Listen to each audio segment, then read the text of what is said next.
Hi again, and welcome to the video on understanding the criteria of an assignment. The criteria document looks, and admittedly reads, in a very complicated manner, we know. Despite this, it gives you some simple instructions on how your assignment should be developed and presented. Most importantly, you must remember that an assignment is simply a chance for you to show off your skills. Your marker is not looking for cleverly written anecdotes or 40 pages of written text that show you can research well. Your marker is simply looking for the evidence of the criteria standards. Thus, it is not necessarily the answers that are the most important aspect of your assignments, and how you got those answers, and it's the expectations from the criteria document. If you make these the key features and most easily identifiable aspects of your assignment, your marker will find it easy to allocate grades to you, as the evidence will be clear. Your assignment should answer the questions and meet the criteria expectations, but nothing more.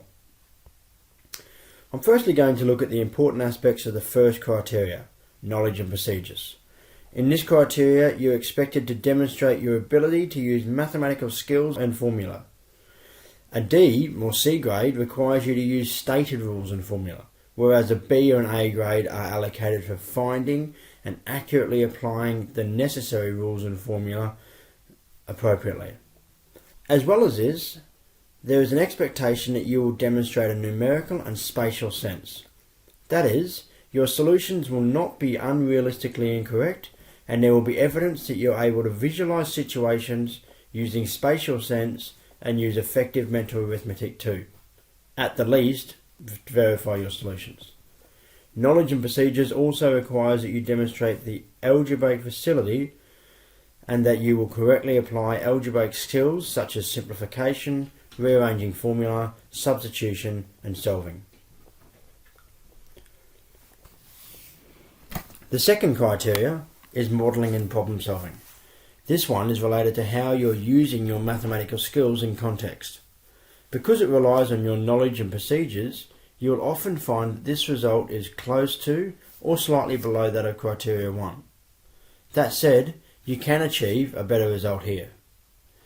The takeaway message here is that your result in modelling and problem solving can be significantly affected by mistakes in knowledge and procedures. Modelling and problem solving looks at how you approach a problem and how you use your results from that problem. Firstly, your work will be judged on your interpretation and strategy implementation. Grades will be allocated for work that demonstrate a correct approach to solving the problem. This may come about after some less successful attempts. In this case, it's important and quite valuable for you to explain how you revised your approach and made it more successful. Modelling and problem solving will also assess the mathematical models, solutions and generalizations that you build during your attempt, their accuracy and how you use them. Note the key words: validity, strengths and limitations, analysis of results. In your solution, you should refer to these key phrases using this key language.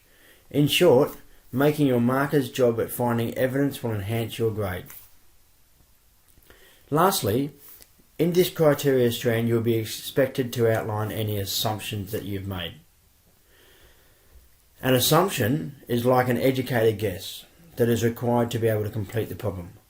All contextual mathematics problems rely on a range of assumptions that explain the values you chose for unknowns. Examples of assumptions include assuming that there is no wind to affect the movement of the kick of a ball that you're measuring, or that when you're using trigonometry to measure the height of a tree, you assume that the tree is perpendicular to the ground. To achieve an A grade in this aspect, you will also need to outline the effects of your assumptions. These can be anything from whether an assumption will increase or decrease a result, to whether an assumption is minor, percentage or magnitude wise, or major in its effect. You could even go as far as reassuming your assumptions to more extreme values to test the effects of the assumptions that you've made. Modelling and problem solving is often misinterpreted as a purely discussion-based activity. A good assignment will always include well-explained diagrams and often still include mathematical work as part of their modelling and problem solving strand. The final criteria is communication and justification. This criteria looks at how you develop your solution and explain your results, as well as how you justify your results, methods, and the reasonableness of your solution. Communication takes a range of forms, such as your written communication in terms of both your natural and mathematical language, your neatness and presentation of mathematical and diagrammatical work, the clarity in and logical organisation of your work, and this will include developing mathematical reasoning that is clear and supports the argument that you're making, the conciseness of your work. And I can't overstate this fact. Do not overcook your explanations by adding unnecessary information which does not support your argument or provides opportunities for contradictions. The best assignments are never the longest assignments. Justification asks you to ensure that as you make decisions and develop solutions, that you are explaining your choices and your results. You should always consider and discuss the reasonableness of your results as part of each solution. This may be as part of your assumptions, or it may be discussed in part of your verification as well. I'd just like to reiterate again that this assignment has been written to allow you to show off your mathematical skills and your ability to use them. Our expectation is to see the criteria requirements met comprehensively as per your task sheet.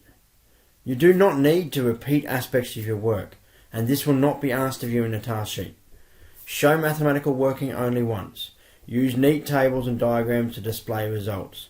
Justify your reasoning along the way and always verify your results numerically or validate your results in context. If you follow the task sheet and build a structure in your assignment, they are not that difficult to complete. All the best. Don't forget to speak with the teacher whenever you need extra support.